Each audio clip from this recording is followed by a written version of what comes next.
আচ্ছা ভাই, বুঝতে পারছি। বাজারে এই মুরগি সর্বোচ্চ 500 টাকা বিক্রি করতে পারবেন, আপনারে আমি 20,000 টাকা দিতাছি। 20,000 টাকা দিয়ে এই মুরগি কিনা নিবেন? মানুষের মুখে শুনছি শখের জিনিস অনেক টাকা দিয়ে কিনা নেয়। হ্যাঁ, তাইলে ভাই আপনি একটা কাজ করেন, এই মুরগি তো আপনি নিবেনই, তাইলে আপনি আমারে 50,000 টাকা দেন। এই মিয়া, আপনি কি পাগল হইছেন? এই 500 টাকার মুরগি আমার কাছে 50,000 টাকা চাইতেছেন? তাইলে ভাই আপনার মুরগিটা নেওয়া লাগবো না, আপনি আমার মুরগি দেখে উপকার করছেন, এজন্য ধন্যবাদ। আমি মুরগিটা নিয়ে গেলাম গা। আরে ভাই, আপনি রাগ করতেছেন কেন লিগা? একটু রিল্যাক্সে বহেন। 50,000 টাকা দেয় মুরগিটা নিলে লস হইব না। একটা ডিম আমি 1 লাখ টাকা বিক্রি করতে পারবো।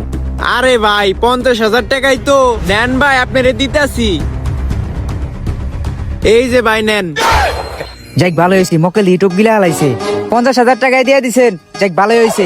মুরগি তাহলে আপনারা রাইখা দেন, আমি প্লেট নিয়ে গেলাম। আরে ভাই, প্লেট নিয়ে কই যাও? 50,000 টাকা দিছি, প্লেটটা রাইখা যাও। আচ্ছা রাইখা দেন, তাইলে আমি যাইগা ভাই। আচ্ছা তুমি যাও। যাই, ভালো হয়েছে। আজকে থেকে আমার আর মুরগির ব্যাপারীগিরি করা লাগবো না। এই মুরগির ডিম বেইছে এসি রুমে বইসা টাকা আর টাকা গুনমু।